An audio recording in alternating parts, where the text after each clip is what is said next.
Hello, hello, hello, hello. So, yeah, this is part of a series about the victories and the failures of the African National Congress in South Africa. This part is part of the failures part, and we will be discussing the failures and missteps of infrastructure development and infrastructure in general, because remember, it's not just development, it's maintenance as well. Something doesn't, even the pyramids, the pyramids in Egypt. I watched this TV series. No, it wasn't a TV series. It was like a movie, a documentary about how long human structures will last, or what will happen to the earth if humans just disappear straight away. And it was like so many things, like, what will happen to animals, what will happen to trees and whatever. And one of them, like, were human built structures. And like I remember the last two things that would disappear would be the Hoover Dam in the United States, which will be one of the very last things to fall apart. Then the very last thing would be the pyramids of Giza. The sand will simply just wear away the structure, unless it's buried by the sand, I guess, which will then afford it a certain sense of protection. But eventually that sand will be blown away again by itself, and again, you know, or there will be climate change and the water would wash away the sand and the pyramids would you have to like maintain something for it to like last. So it's not just development, it's maintenance.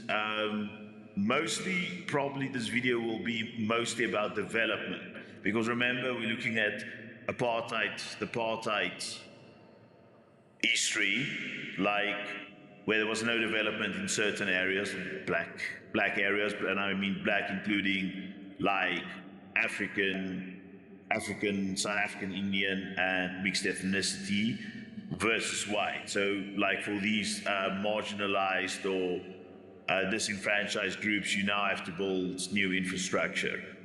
Let's dive straight in. Infrastructure development has been a central pillar of the ANC strategy to drive economic growth, create jobs, and improve the quality of life for South Africans. However, the ANC's efforts in this area have been hindered by mismanagement, corruption, and inefficiencies that have significantly limited the impact of these projects. Despite substantial investments, many infrastructure projects have been plagued by delays, poor construction standards, and lack of maintenance, leaving South Africans with unreliable services and a struggling public sector. One of the most pressing issues in South Africa's infrastructure has been the energy crisis, driven by the decline of Eskom, the country's national electricity supplier. Eskom has faced severe operational challenges for over a decade, including aging infrastructure, poor maintenance, and the capacity shortfalls. These issues have resulted in rolling blackouts or load shedding, which disrupt daily life, hamper business operations, and significantly hinder economic growth. The ANC's failure to effectively manage Eskom, compounded by corruption and mismanagement within the utility, has created one of the biggest economic challenges facing South Africa today. Poor governance and a lack of accountability have allowed Eskom's debt to balloon, forcing the government to repeatedly bail out the utility at a high cost to taxpayers. So Eskom, like the most like obvious, I won't say the most, but one of the most obvious failures of the ANC government or the government, even now, okay, now it's just improved slightly because, like, in November of 2024, we have switched over to diesel, natural gas, and coal like we always used to. So essentially, now we no longer have these brownouts and blackouts that we used to have. The electricity, was for a very long time, for 10 years or something, was scheduled. So you'll have scheduled blackouts where, whether they call it load shedding. We just call it load shedding, where people, neighborhoods will take turns to have no electricity during certain times of day. So, for example, you will have 4 days of the week, you will have electricity between the peak hours of 7 to 9 or 6 to 9. And then the other 3 days of the week you won't, something like that. That's how they switched around, because if the grid collapses, I studied computer engineering, so my knowledge is not that big. But once the grid gets overloaded, the generator collapses because of physics, like engineering science. The thing collapses and then it stops the generator. And then to restart a generator, I believe, a coal generator, takes at least 2 days. So you cannot just run the generator as much as you want to. It's like a think about it, it's like a hairdryer. You can't run a hairdryer for let's say longer than 10 minutes. You have to switch it off every now and then. Now, it's not the same principle, obviously, but the generator, you can damage the generator. And by damaging the generator is, very expensive. It's not just expensive, to replace the thing is super complicated. I was in a project where they just installed a, what they call it, a transformer, a big one, the size of my studio. And it was quite interesting to watch. I was one of the bystanders, and they came in, and it took 2 hours, and that was just to get the thing into the room. And that's a small thingy. Those of you who are electric engineers will tell us how serious these things are. Then, with, again, corruption, inefficiency, and incompetence, you cannot talk about ESCOM. Like all of the videos I made in the failures, you cannot talk about ESCOM without mentioning these things. Let's continue. ESCOM's crisis is often cited as an example of the state capture phenomenon, which refers to the corrupt influence over state-owned enterprises, or SOEs, by individuals and private entities for personal or political gain. Under former President Jacob Zuma's administration, ESCOM and other SOEs, including Transnet and South African Airways, or SAA, became entangled in extensive networks of corruption. Key appointments were made based on political loyalty rather than competence, and lucrative contracts were awarded to politically connected companies. This system of state capture drained resources, reduced its operational efficiency, and destabilized SOEs, undermining the ANC's infrastructure goals and costing South African taxpayers millions of rands. So, state capture, I believe, you can't make you can't make maybe you can. You can't make a YouTube channel about about state capture. If you combine state capture with SOEs, state-owned enterprises in South Africa, then you will be able to make a YouTube channel, with daily content. That's how big it is. I'm just going to briefly mention it here. State capture, if you go on Wikipedia and look at it, basically there is maybe 1/3 of the article, 1/4 of it is just about South Africa. Because it's almost it almost feels like state capture is a English word emanating from South Africa. Remember, we're an English-speaking country, and you have South African English, which I'm speaking, which is like Australian English or whatever. It's like its own form of English. We have our own vocabulary, and state capture is everyone who knows what state capture is. It's basically capturing of the state, putting it in a retarded way. But essentially, look, the state is owned by the public, right?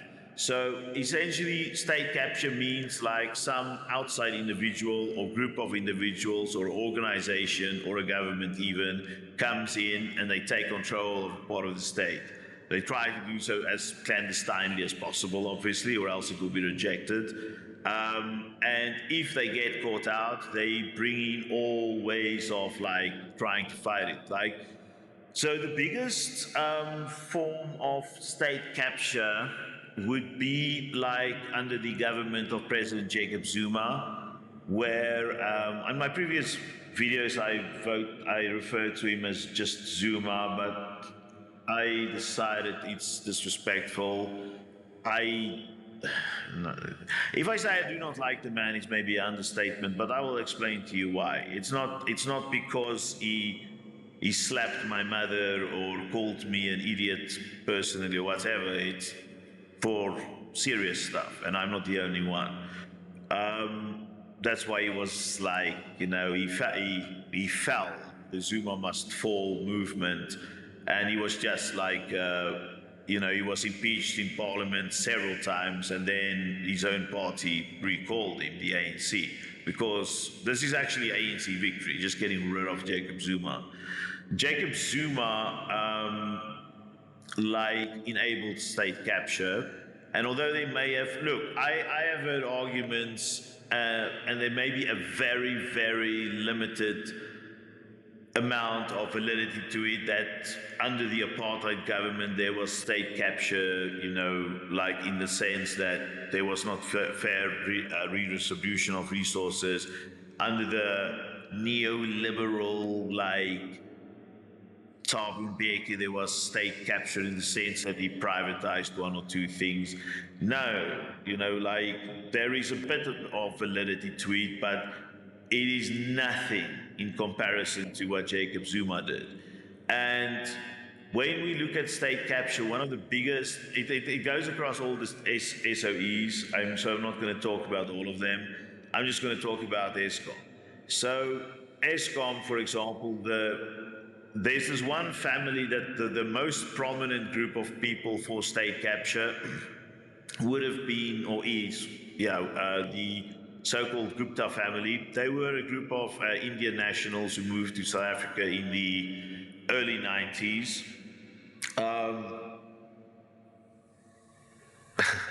It's a success story for them if you consider Pablo Escobar, for example, as a success story. Like, they rocked up at the first government meeting where they had a computer company called Sahara Computers.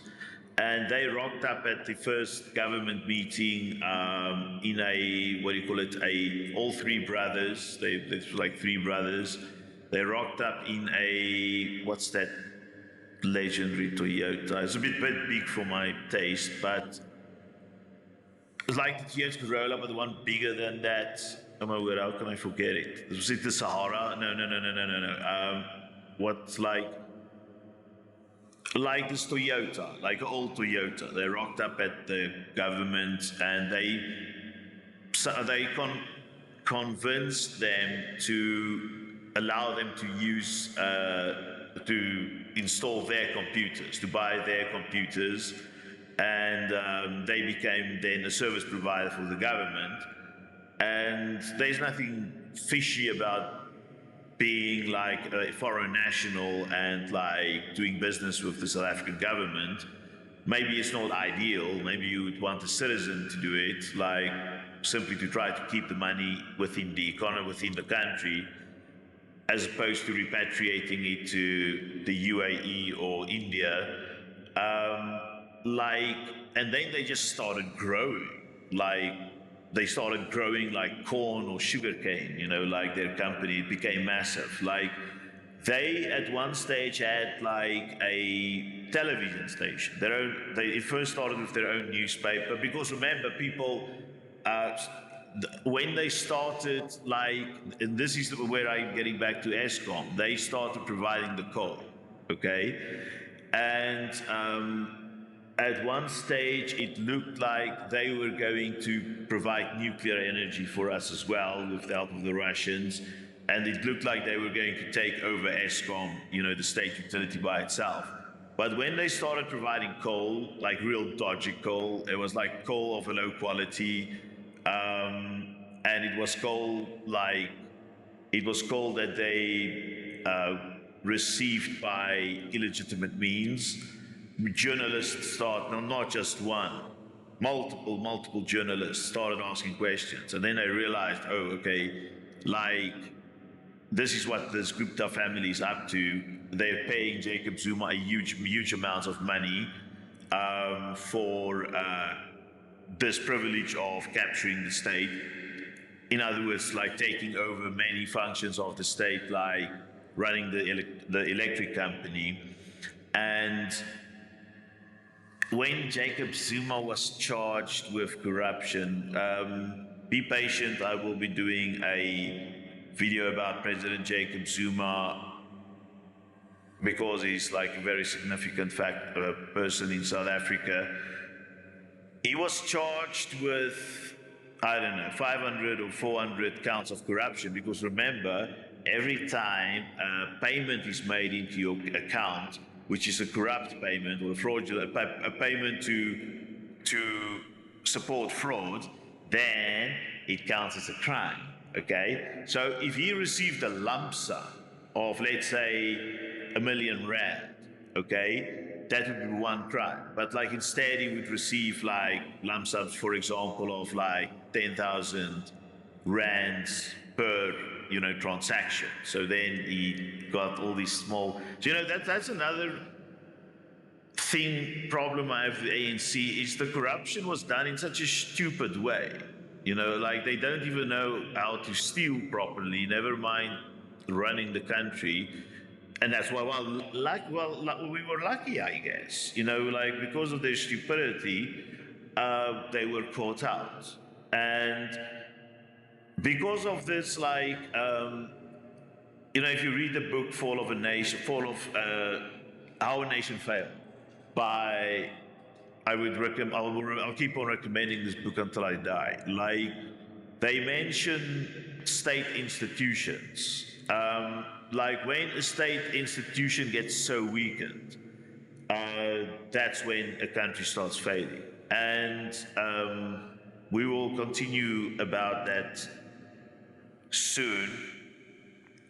Yeah, so it cost, I just want to say, it cost the taxpayers billions of rands. So really, that's not. So it's like what, $18 to, at the time of the making of the video, it's like 18 rands to $1. It's not a small amount of money. We're not a rich country. We don't have a big tax base. Okay? And yeah, it is like basically, it wasn't just like this Gupta family from India. It was lots and lots of people. State capture deserves a series of its own. I'll do that. Next up, South African Airways, SAA, is another emblematic example of the ANC's infrastructure failures. Once a profitable and respected airline, SAA has suffered from years of financial mismanagement and political interference, requiring repeated government bailouts to remain operational. The airline's losses have accumulated over the years, with billions of rands diverted from other critical areas of public services to keep SAA afloat. The ANC's inability to make the airline financially sustainable has led to public criticism, as many argue that these funds could have been better invested in essential infrastructure or social programs. SAA, South African Airways, collapse has come to symbolize the broader failure of the SOEs under ANC management, with political appointments and corruption often prioritized over sound business practices. SAA can also deserve a series of its own, I forgot her name, but the woman, who was appointed, I'm not saying men, women, it's irrelevant. The ANC's failures or the ANC's failures. It just in this case happened to be a woman. Um, that woman was so incompetent and pernicious. Like with the help of Jacob Zuma, she single-handedly drove SAA into the ground. The commercial, the biggest commercial, the most valuable routes of SAA, I believe the London route and the Hong Kong route, for example, was like closed down.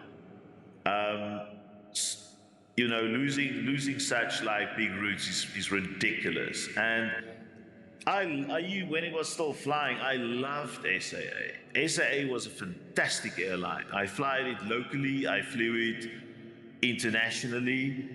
It was really a nice airline. You know, like sometimes it was just so good. Like it was a really good airline, and they destroyed it, and you know by stealing, by plain vanilla theft, they stole it, incompetence, corruption.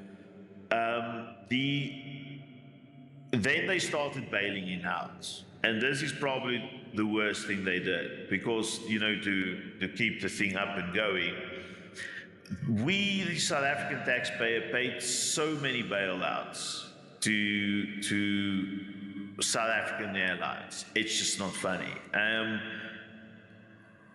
Go and have a look on the internet, the amount of money accrued with interest or inflation, like adjusted to inflation, what it would be today in 2024, what if you're watching this video 20 years from now, what it will be, like it would be ridiculous, okay? When you consider what you remember in the previous video, we spoke about hunger, okay? And this is where I get very angry at, you know, I'm a centrist and I'm an aggressive centrist. Why am I aggressive centrist? Because the centrists like me, political moderates, have been too soft. You know, we endure attacks from the left and the right, and we do nothing about it. And then, like, the center grows weak, you know. And the center, like, is a lot of like the middle class, which is supposed to be the mainstay in any society, or kind of like should be centrists. So the left wing will tell me, or hardline nationalists in South Africa would tell me, oh, you know, like, how dare you? This is like, you know, how can you say like Eskom should be privatized? You're racist. How can privatizing Eskom make, you know, saying that, how can I derive a benefit from it, you know, if it's privatized? You know, like, the only benefit I derive is now that the service, like, is functional again. A service, like, in the competitive market, we have one more competitor then. In other words, prices fall. It's very simple economics. And people were just like, you know, there's resistance against like privatization. And I'm slightly socialist leaning. I'm a bit libertarian as well. I'm a bit like neoliberal too, a bit anarcho-capitalist. I'm a centrist. Like, it depends on which issue and what issue and what's the time, what's the chronology, like, because it may change. And if it changes, I will change. So the thing is, like, these state-owned enterprises, you know, when they fail, when they cost you so much money, the state, it's because the taxpayer gives and gives and gives to something that's draining money. And it's draining money because of corruption, incompetence, and inefficiency. Okay? Then it's so much better to give it to a private company that will run it for profit. They're in a competitive market, so their prices won't go. I know under certain circumstances when it's a monopoly, you know, and you privatize the SOE, everything gets more expensive and the quality goes down. But there is more than one airline in South Africa, so it can't happen. So the thing is, you know, people are against it because they view it as some betrayal of the socialist cause or something like that.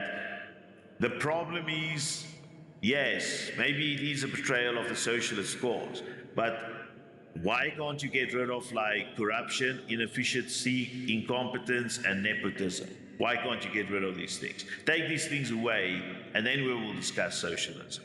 But this is the precondition. You know, like you can't go and run. You can't go to the gym and run or go and swim a kilometer if you have like stage 2 cancer. First, heal the cancer. By the way, this is another moniker for the ANC. Small, when people write on social media or some media like digital media, they'll write small capital C, ANCER. And it's because it's like a cancer. It's like, you know, and I'm not, well, I'll say it again. And that's why I did the Victory series of videos. There's very, very good people, or used to be, in the ANC. Even now there will be. It's a very large party. But in this case, Miss President Zuma got control, and he delegated control to these lackeys. I'm just going to call them lackeys because there is now the term for them. He delegated control to his lackeys, and it was just a disaster. You know, so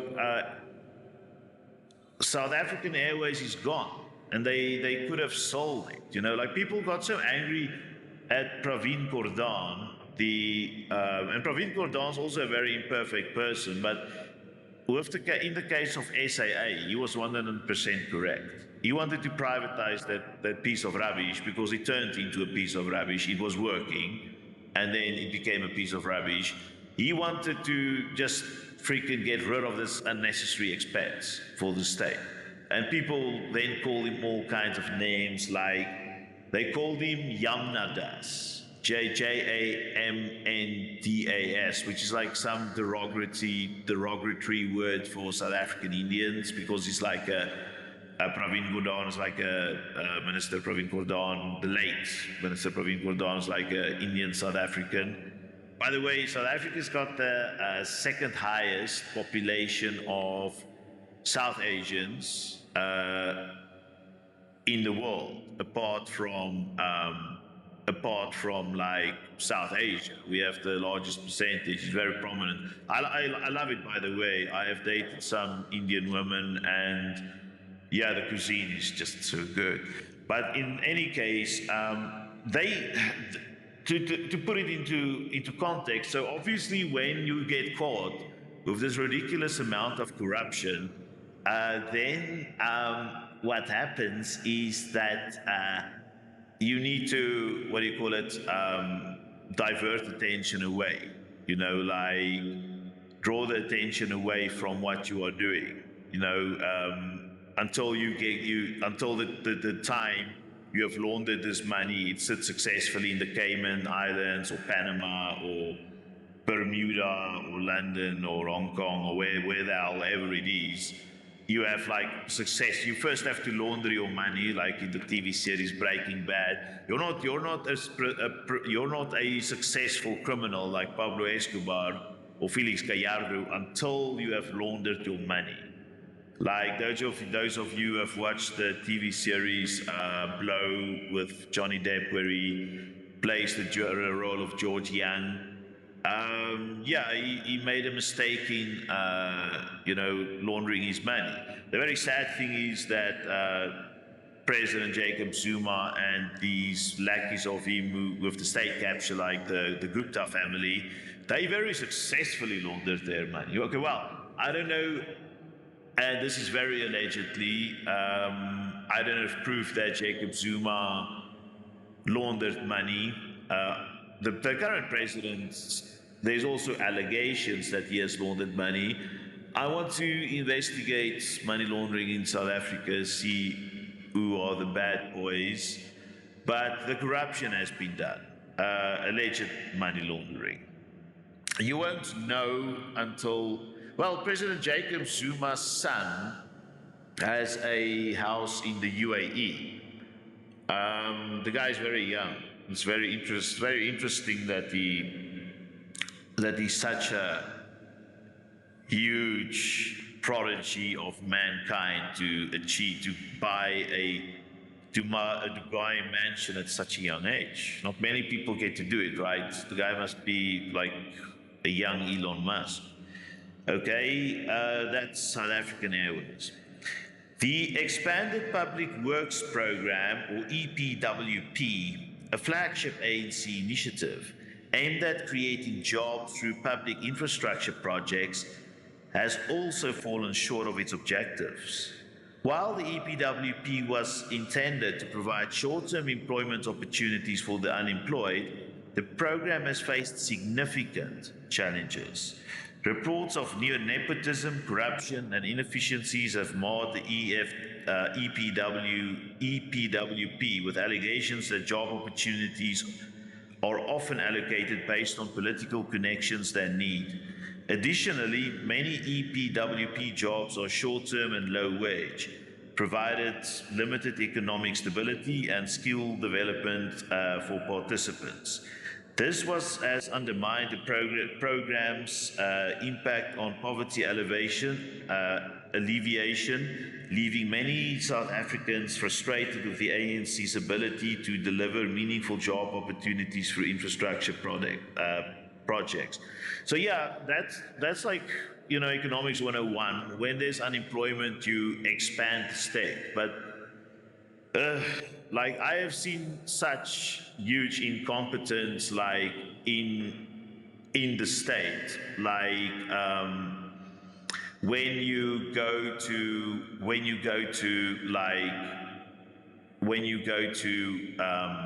get your car license. Oh my word! Now it's better. Now it's much better. The last passport I applied for, I got within. Jeez, it was quick. It was 10 days. Now, I know if you're from Europe, you think it's slow, but for us, it's quick. It's very quick. When at one stage I applied for a passport, it took me, it was 3 months. Yeah, it was 3 months. And you will try to go and get something done, and the people are so lazy, so unhelpful, so stupid. It has improved. The people I dealt with, the other day I went to the police station. The police was very, very helpful, very friendly. I got it done very quickly. I went to get my car license renewed. I went to get my passports as well. Yeah, it went well. But there were times where it was really bad, and I am not an expert, but I don't believe everything's perfect. Like the embassy, the South African embassy in the country I'm residing in is super incompetent. I almost feel sorry for them, and this is supposed to be a a star employment role. You're supposed to be very good if you work for the embassy. And the woman was apparently slow and rude, and everyone at the embassy is like that. In the WhatsApp group of South Africans in this country I'm in, everyone's complaining about the embassy. It is like they wrote letters to, well, congratulations, you wrote a letter to the South African government. You honestly think they're going to do something about it? Sometimes they do. I want to make a clear distinction for all of you Afro-skeptics, including you fellow Afrikaners. Look, South Africa is very far from being a failed state. Very far away from that. If you want to see a failed state, go to Haiti. Go to Haiti for like a week. Okay? Go there for a month and see what it's like. Go to Bolivia. Go to Venezuela. Go to Uzbekistan. We are not a failed state. I just want to make that exceedingly clear for those of you who have some doubts. I have no problems. I currently I am outside of the country, but I will go back to the country and I'll retire quite well.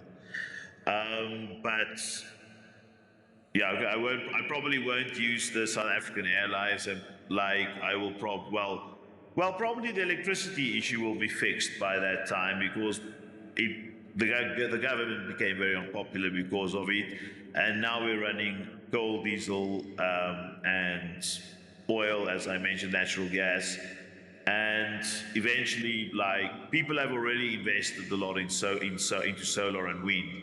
My mom is almost self-sufficient in solar, so. Yeah, many South Africans have started even if you live in a slum, there's these small solar panels that you can put on your roof. Okay, you have to weld it down, or else it will be stolen. But then you have you don't have a heater, and you don't have warm water because you can't drive. You can't drive a kettle. It's just too small. But you do have a light. So you see, South Africans have started helping themselves. That's another reason why Eskom is okay now, not necessarily because they're such a brilliant organization, and I say brilliant in the British way. It's because South Africans started helping themselves. That's another thing I really like about South Africa. All South Africans do this. We're very self-sufficient. Most citizens know the state isn't there for them, so we help ourselves, whether it's security, you pack some of my friends pack, 9mm, you fix infrastructure in your local area, because you get people who just complain on social media or on YouTube. Oh my word, there's this. I'm not going to call names because when I started this channel, I promised myself I'm not going to diss other. Pardon me. I'm not going to diss other. This damn air conditioner dries up the air. I should switch it off. I'm not going to diss other YouTube channelers, but there is this freaking. There is 3 South African YouTube guys, and they just always negative about South Africa. It goes beyond negative. In fact, they're racist. In South Africa, people think that you are racist when you use certain words. No. Of course you are, but there is the more pernicious type is just the way you speak about something.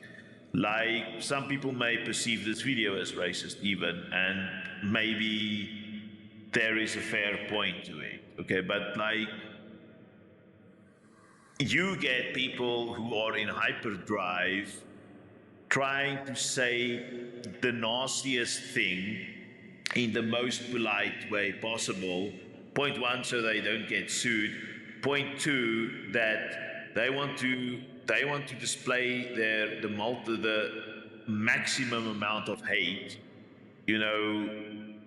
in the most believable way, so that the audience, the viewer, don't realize how biased they are, or how misguided or ignorant they are, so that the reader don't realize it, and they know it, maybe some of it's subconscious, but they know it. And there's several, they're white people, by the way, I'm just going to make that clear, who's just negative, and you are, you're fucking racist, and we see you, by the way. Don't think we are retarded. I'm Afrikaans. I see racism straight away. I don't need to be if you're Afrikaans, you can see racism quite quickly, because a lot of Afrikaans people are racist. I don't know if it's most, I don't know if it's a minority, but someone should do a sociological study about it. But you see, yeah, I have to mention that kind of, yeah, this almost seems like an ANC victory thing, but in this, with regards to infrastructure like the SOEs, one also needs to take certain things into consideration. Are they talking about South African railways? No. So South African railways, for example, fell apart, but that's not totally the ANC's fault. At one stage, economically, it was cheaper to import to drive around with trucks. If like the biggest commercial route into the Gauteng province is from Durban to Johannesburg, and then like there's many of these routes. Like another big one would be the N3. It goes all the way to Maputo between like Pretoria, Johannesburg, and Maputo, in Mozambique. That road gets a lot of traffic, and there's a lot of trucks. So what the trucks do is they kind of like destroy the roads because they're just too heavy. I know a road is supposed to take a truck, but not so many trucks. Like then you want rail, but because it became cheaper, more people started using trucks. It became like a trucking culture. And then like the railways were also making less money. So yeah, I didn't even intend to make this pun. It just fell out of the air. Like we got derailed in the sense of just at that stage, economically, it was cheaper to use trucks. Now, remember, it doesn't mean, you can't also just then subsidize the state companies to be tracking companies. It doesn't necessarily make sense. Unless the trucks totally destroy the roads and it's much more expensive to fix the road. Then you can say, okay, let's help, let's bail out or give some extra money to the rail. Maybe. Like I'm not like one of these. If you're a civil engineer, please tell us more about like the infrastructure with like specific engineering reasons, because I feel infrastructure has a lot of engineering to do with it, like engineers. If you're a civil engineer or what do you call it, industrial engineer, the people who do the calculations, like the business engineer. If you're an industrial engineer and you know about like how South African ports and like railways and roads work, and the airports, obviously, please let us know, like, what happened and what do you think about it. Also, if you're a whistleblower, wow, you will honor me with just create a fake profile and comment. Like, if you're a whistleblower, it will be great. So getting back to the expanded public works program, yes, economics 101, you want to grow the state, but it has to be meritocratic people. You can't just hire anyone. Yes, maybe some, but there will be an offset. There will be an offset. And I feel that it's better. I said it in one of the previous videos. I've said it somewhere. It's always better to just create entrepreneurship. That's why the United States is so successful. It's of the huge, massive amount of entrepreneurs. A plumber, like a one-man show, or a two-man show plumber. The guy's 40, he's got like a 22-year-old apprentice, and they go and they do your plumbing. That's a great business. And there's millions of these things, for example, in the US. Like, that's why they're successful. They make the Americans create their own jobs very often. South Africans struggle, so that hence the expanded public works program. So any government, like if you want to, we can become, it is not science fiction, we can become, even without using our mineral wealth, I believe we do have the intelligence and creativity as South Africans united to become like a European country, like Europe's going now these days. Let's say we can become like a Nordic country if we really want to, like if we start really fostering entrepreneurship, then we can do it. Remember, like with this new world we live in, with with artificial intelligence, and if we just need to become a service-based economy, like then we can get there pretty quickly. Corruption and mismanagement have also affected the delivery of essential infrastructure in underserved communities.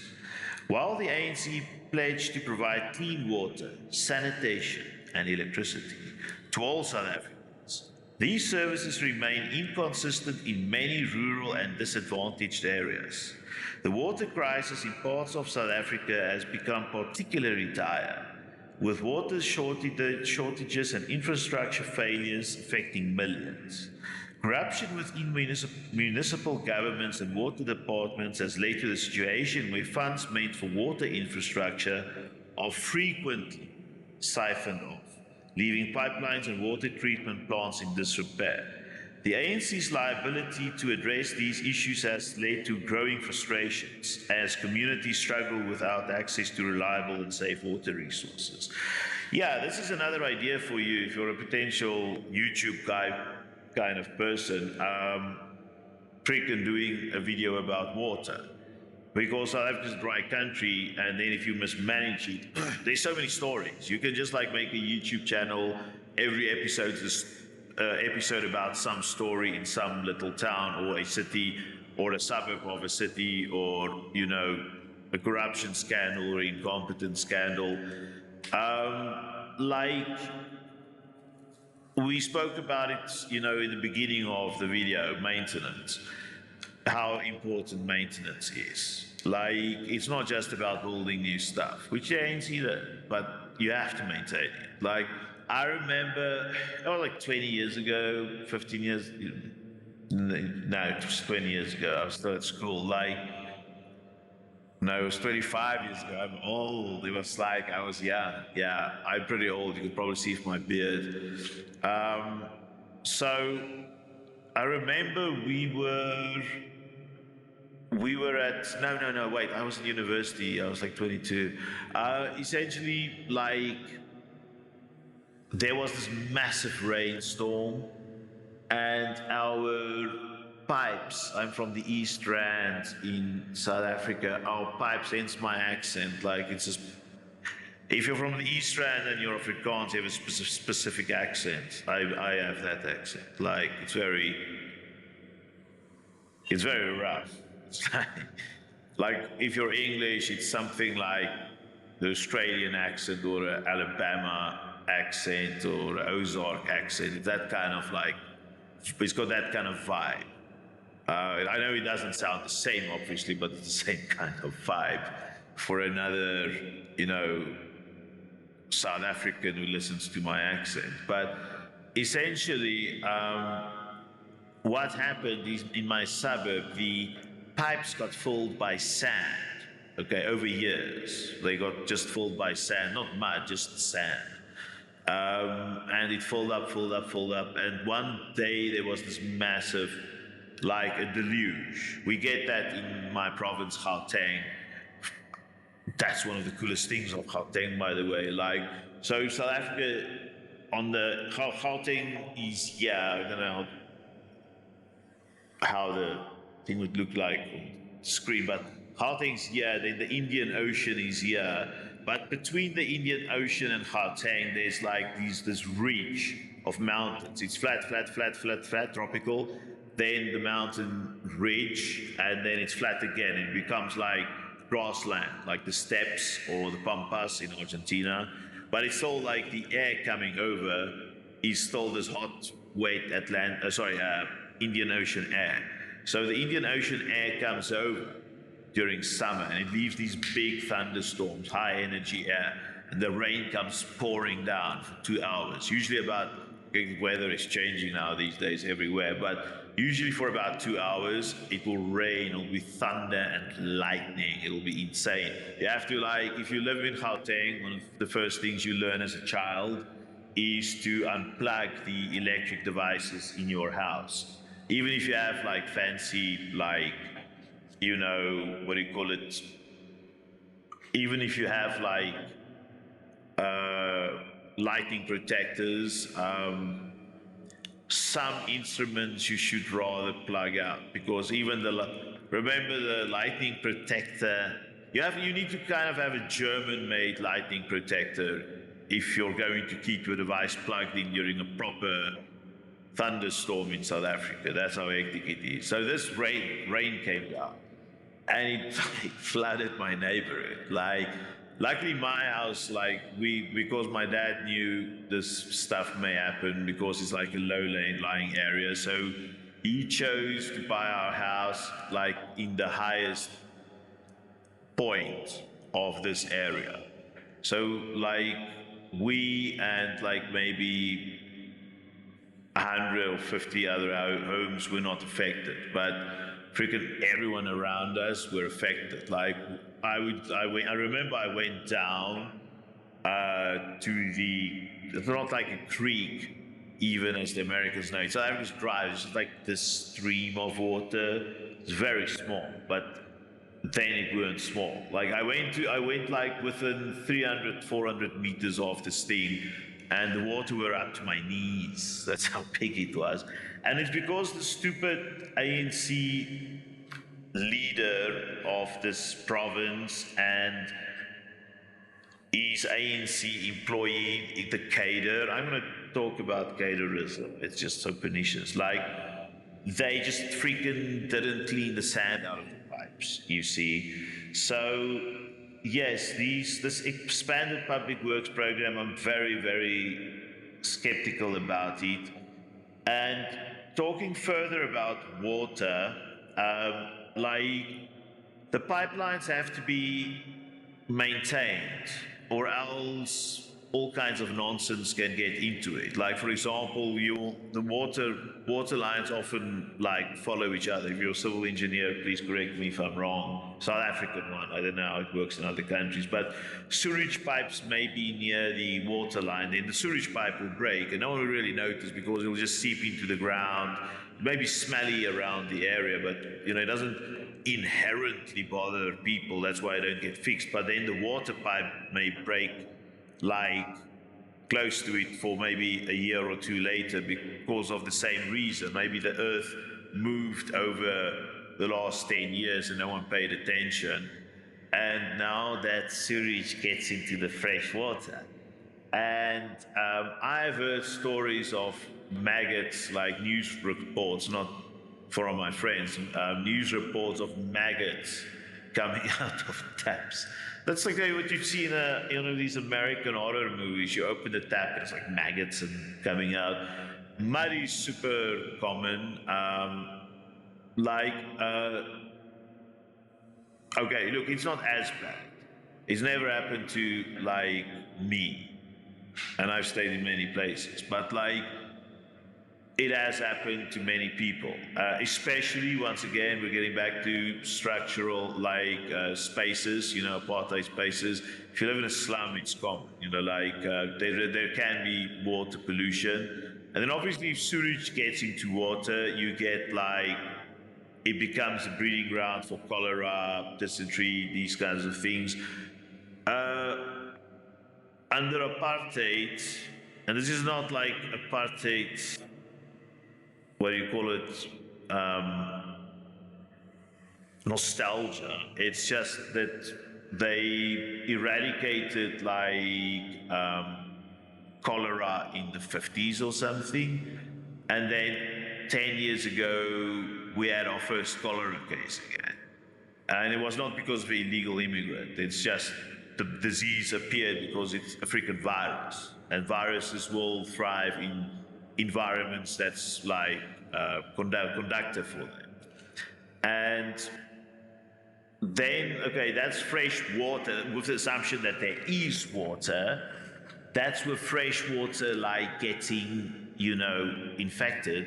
Then there's also the fact that some places have smaller pipes, they have a larger population, they're in drier areas, and the water may just be used up. Like for some reason, there was like some idiot and he diverted water to some other place that didn't need it, for example, instead of sending it to the place that needed it.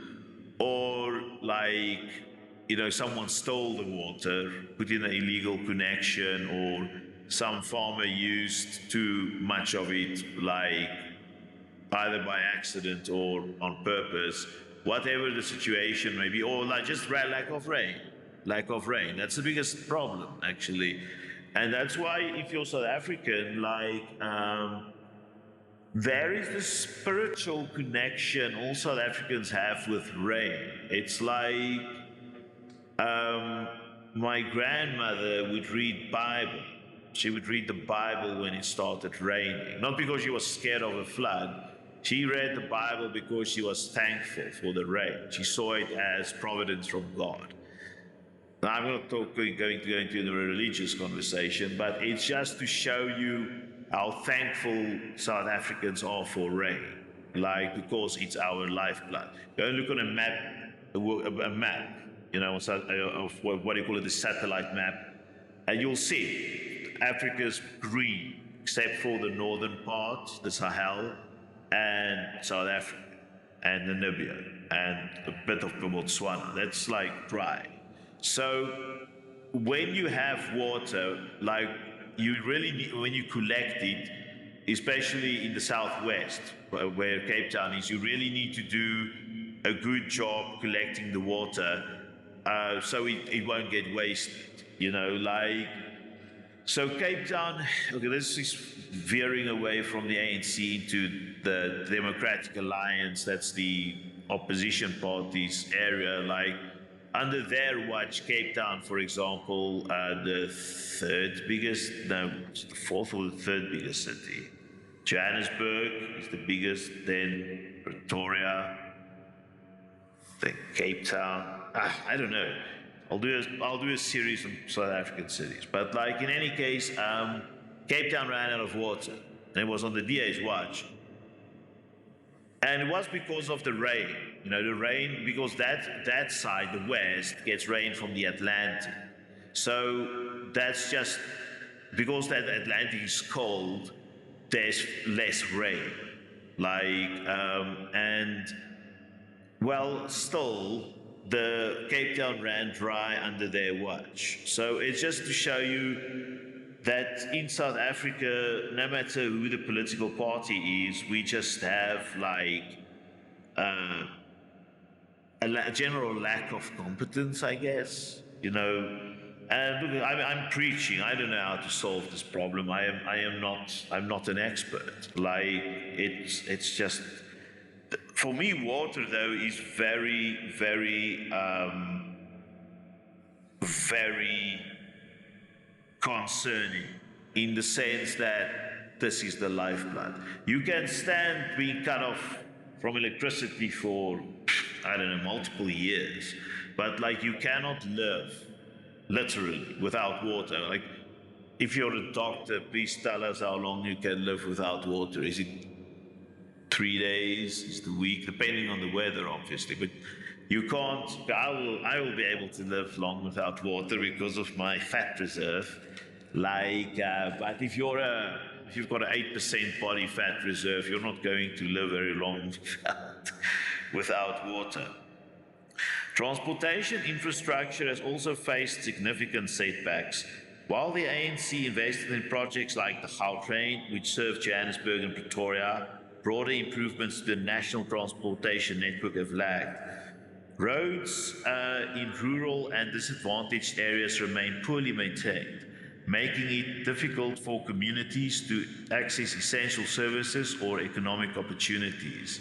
Corruption in road maintenance contracts has led to issues where companies are awarded tenders but fail to deliver quality work, resulting in roads that deteriorate quickly and require costly repairs. This inefficiency and waste of public funds have delayed improvements to the transportation network, affecting the daily lives of millions of South Africans. So, yeah, South African roads have deteriorated quite a bit. Look, of course, some areas cannot have tar roads because there's too few. I mentioned it in the farm murder video, some roads have to be dirt because there's only so many, you can't build a road for I don't know, 30 people. It's just too expensive. Over a 30-kilometer stretch or whatever, it has to be a dirt road. Even a dirt road has to be maintained because there may be, if there's a stream going across it, you have to put those pipes under the stream so that, the dirt road won't get washed away.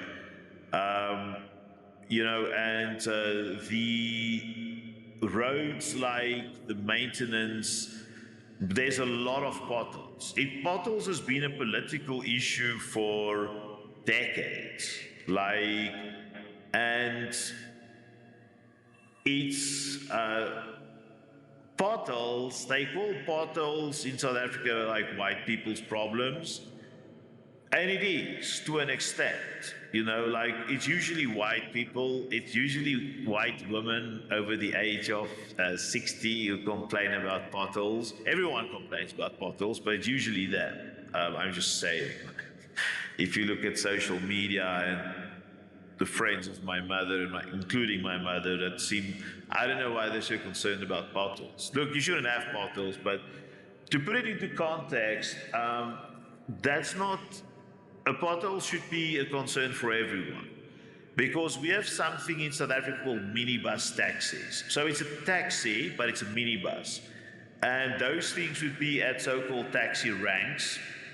And it's a low-cost form of transportation for poor people to get to their place of work. Now, so the taxis, they fill up, and then they because to capacity to save money, and then they leave the taxi rank to a designated drop-off. And if this taxi hits a pothole, because the thing of I'm going to make taxi video about South Africa. It's taxis are, it's a very interesting subject, but the minibus taxis, but the taxi drivers have various levels of skill. I've seen excellent minibus taxi drivers who's just the guy can be like Michael Schumacher if he had the opportunity. And then you see people who's just super incompetent, and it's scary to drive with them. In any case, if the taxi goes through a pothole, best case scenario, because often, look, South Africa is poor. I will always say this in my videos, in case you never watch any one of my videos again, and it's just a reminder. And it's impossible to talk about South Africa without mentioning poverty. The thickness of their tire will be less because they don't have the money of an engineer or a bank manager to replace their tire once every 10,000 kilometers or 100,000 kilometers or whatever. They don't have that money. They don't have the money for what do you call it, these BMW no flat tires. They use as little money as possible on the vehicle. They go through a small pothole. They get a hole in the tire, and it deflates almost immediately or immediately. I've been through potholes, it's very annoying. And then you need to put on the spare. So then you delay the people who're supposed to go to work. Therefore, you slow down, that person, best case scenario, they're 20 minutes late for work, okay? But that 20 minutes add up, okay?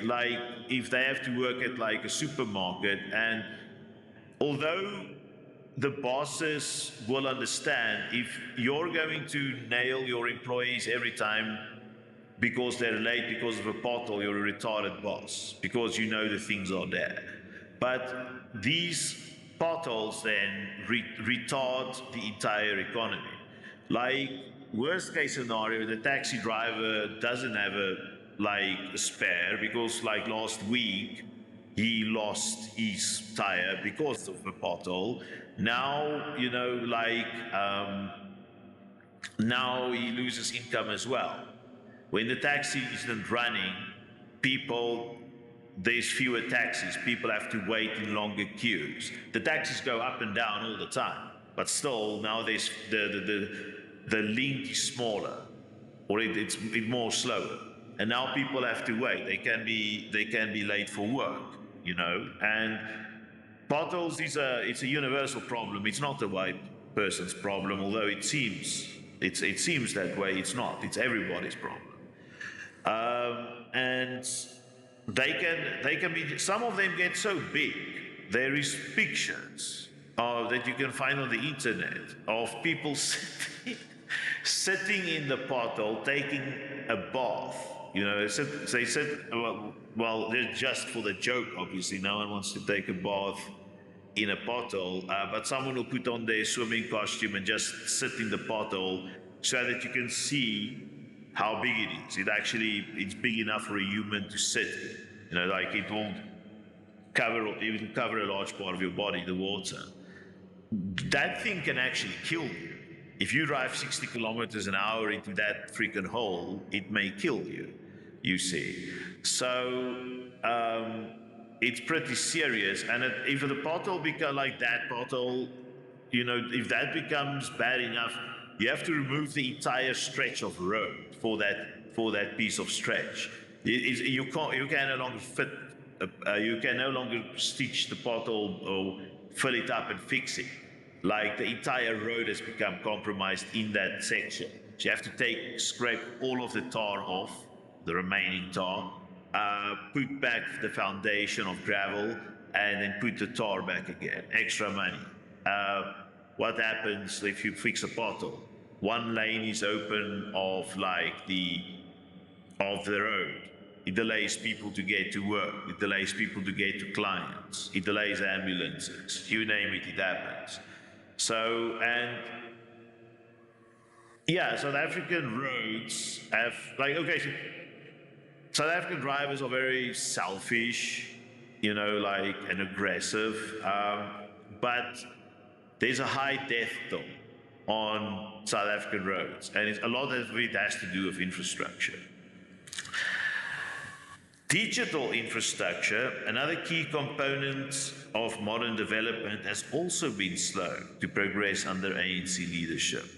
South Africa's digital divide remains a significant barrier to educational and economic opportunities, particularly in rural areas where internet access is limited or non-existent.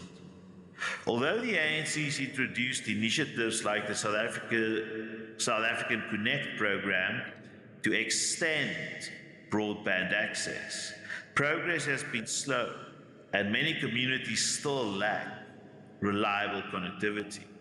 Corruption and inefficiencies in procurement and implementation have contributed to these delays, hindering South Africa's ability to compete in global economics and becoming increasingly reliant on digital skills and access. So, so the South African state, South Africa's internet's commercially driven, because the state is unable to provide. I applied for fiber to my house, and oh my word, I waited 2 years. I had to use copper for 2 years before I could get fiber optics. It was very frustrating at one stage, because at that stage, my entire life I've been a huge internet user. I love the internet. But I had to get satellite internet. I had to get satellite internet for my needs until I could get the fiber connection. So it was very frustrating to do it that way. And now at last they switched over to digital television, like a digital signal for the public channels. Man, that took them 20 years or something. They started talking about it and they just never did it. Like, I'm not, what's the company called again? Or this the state organization, ACASA or something like ICASA. I forgot what it stands for, but ICASA took super long to make the decision. It was highly frustrating. The ANC's Comprehensive Rural Development Program, or CRDP, intended to improve infrastructure and economic opportunities in rural areas, has also faced criticism for its limited impact. Despite substantial investments, the program has been hampered by a lack of coordination and monitoring, leading to incomplete projects and unfulfilled promises. Corruption has once again played a role, with funds intended for rural infrastructure often misappropriated or mismanaged.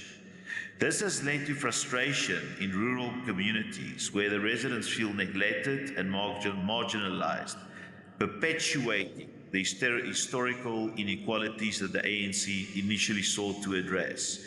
Yeah, like, so rural development is always important.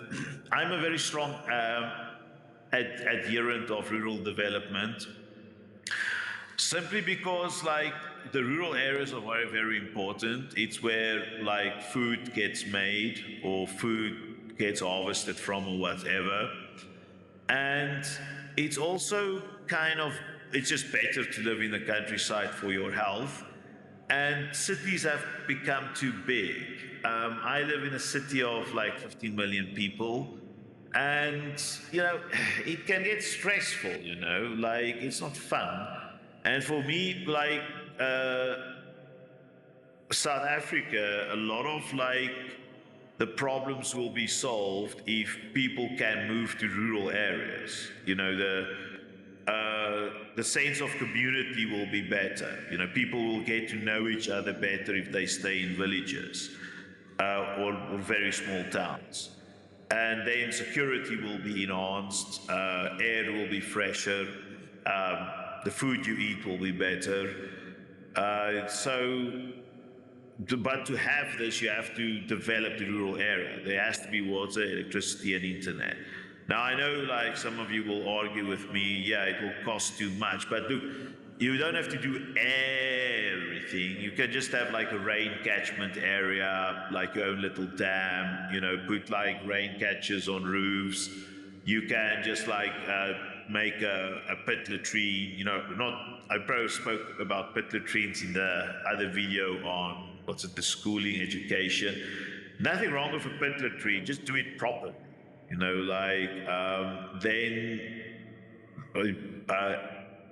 Like electricity, you can have solar panels for your computer. You can have a solar, these black pipes on the roof for your hot water, with a combination of a bit of solar.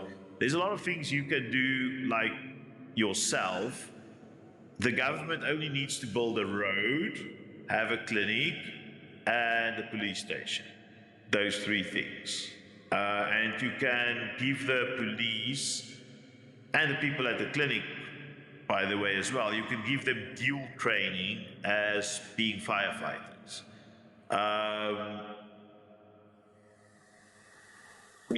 Like, you can dual train people to do things. The ANC's infrastructure failures have had a direct impact on South Africa's economic competitiveness and quality of life.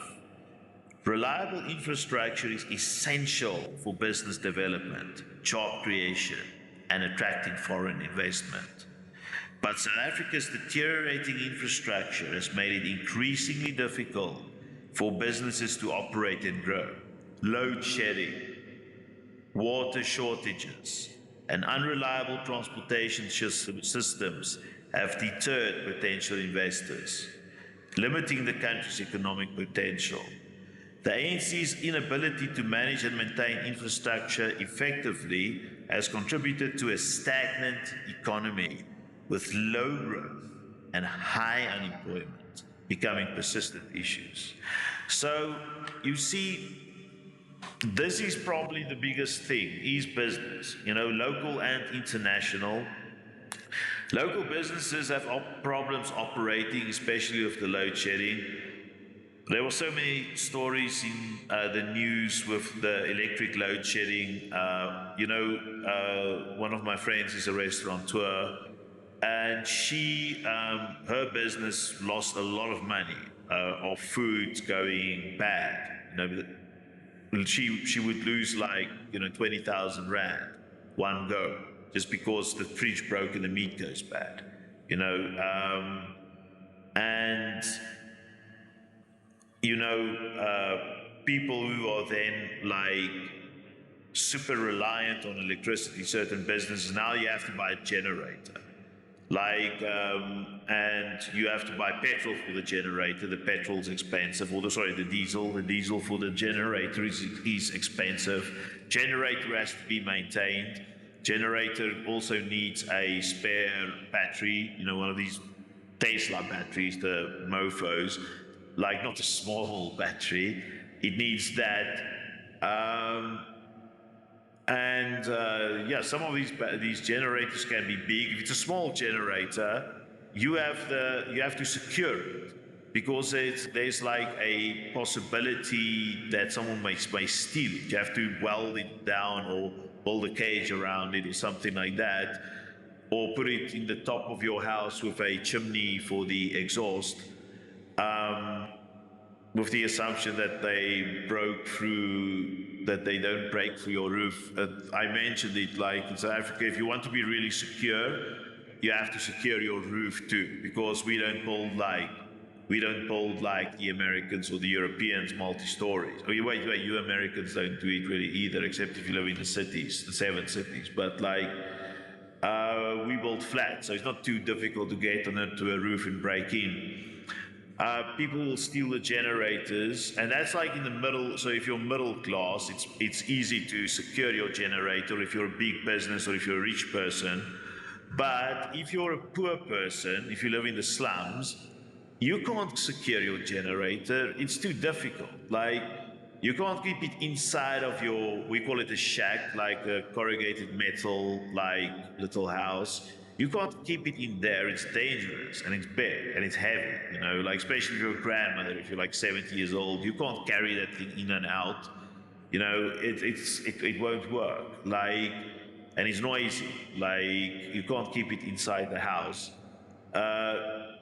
So it's just, this is just how common people are affected. Businesses have to pay a lot of money to, supermarkets to have these generators running. Heavy industry is obviously almost impossible, because a heavy industry like a smelter, a ball mill, these kinds of things, they need massive amounts of electricity. You can't get that not yet, from green energy. Maybe one day we will have green energy for that, but you need proper coal-fired plants, a lot of natural gas, preferably nuclear. I'm a big proponent of nuclear, and that's another. Actually, getting back to this ESCOM thing, they let the nuclear. They neglected nuclear as well. Some of the nuclear stations also broke down. And then, for example, the generator is French. Was like Alstom generator. So they had to take it out and send it back to France, and to get it fixed. The French then borrowed us a spare one, or not borrowed, obviously rented us a spare one to get back. I mean, you can imagine how long it takes to take out the generator, ship in a new one from France and reinstall it, you see. And it's just ridiculous the way they did.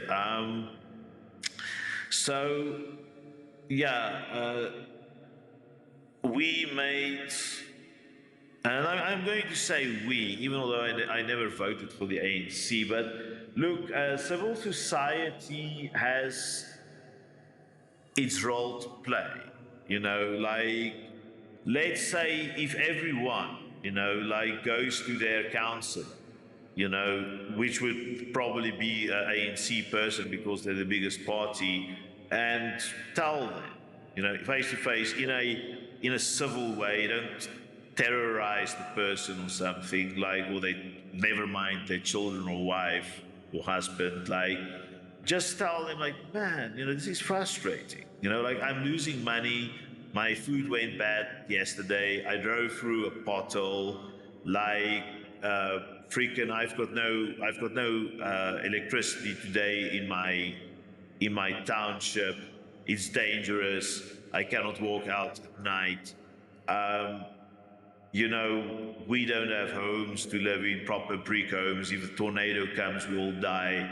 Like, the breach has broken. You know, like, you should, if you're South African, you're listening, like, go and have civil conversations with your councillors. Don't shout at them, don't threaten them, because they're also just people, you know, like, talk to them, the ANC councillors, and convince them that, look, if you want to be still exist as a political party within, like, the next 10 years, you really do need to, like, listen to what we have to tell you.